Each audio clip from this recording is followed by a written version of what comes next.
రొటీన్గా కనిపించే మాస్ సినిమాల నుంచి బ్రేక్ ఇస్తూ సటిల్గా ఉండే సింపుల్ ఫిల్మ్ చేయడానికి ట్రై చేశారు రవితేజ గారు. సో ఈ సినిమా ఎలా ఉంది అనే విషయం మాట్లాడుకుంటే నాకైతే నచ్చలేదండి. ఎందుకు నచ్చలేదో చెప్పే ముందు ఈ సినిమాలో కొన్ని పాజిటివ్ పాయింట్స్ మాట్లాడుకుందాం. రవితేజ గారు సటిల్గా చేయడం అండ్ సినిమా కొంచెం సటిల్గా ఉండడం, లౌడ్గా ఏం లేకపోవడం వల్ల హెడ్ఏక్ అండ్ ఇరిటేషన్ అయితే డెఫినెట్లీ రాలేదండి. అదొక పాజిటివ్ పాయింట్. ఉన్న సాంగ్స్లో ఒక 2 సాంగ్స్ బాగానే అనిపించినాయి, అంతే అండి. నాకైతే ఈ 2 పాయింట్స్ తప్పితే అంత పాజిటివ్గా అనిపించిన పాయింట్స్ ఏమీ లేవు ఈ సినిమాలో. రవితేజ గారిని సటిల్గా చూడడం ఈజ్ ఓకే.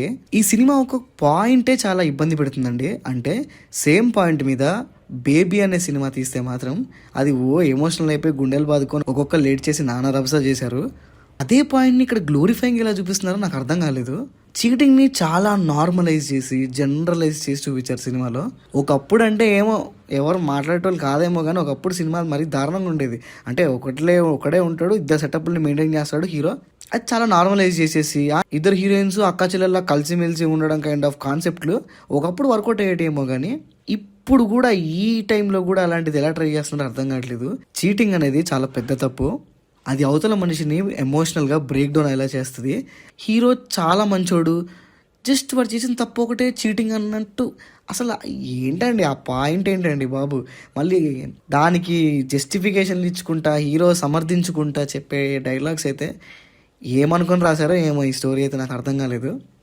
ఒక చీటింగ్ స్టోరీలో హ్యాపీ ఎండింగ్, అరే ఏంట్రా బాబు? అది నాకు ఏం మాట్లాడాలో అర్థం కాలేదు. ఫన్నీగా లైటర్ టోన్లో వెళ్తుంది కదా సినిమా అని స్టార్టింగ్ అనుకున్నా కానీ మెయిన్ కాన్ఫ్లిక్ట్ ఇంట్రడ్యూస్ అయిన తర్వాత ఇది మాత్రం మెయిన్ కాన్ఫ్లిక్ట్ అవ్వకూడదు అని అనుకున్నా, అదే అయింది.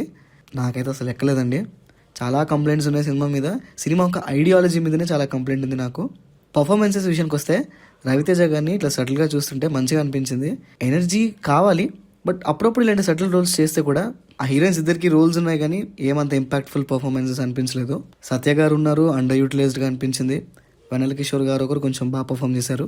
వెన్నెల కిషోర్ గారికి మంచి లెంత్ క్యారెక్టర్ ఉంది. సునీల్ గారు కూడా బాగానే పర్ఫామ్ చేశారు. ఇచ్చిన రోల్ చిన్నదైనా కూడా పర్ఫార్మెన్స్ చాలా బాగా అనిపించింది.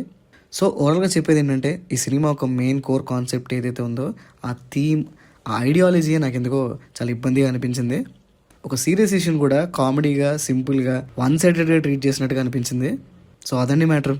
This is Pranav signing off team cinema picture.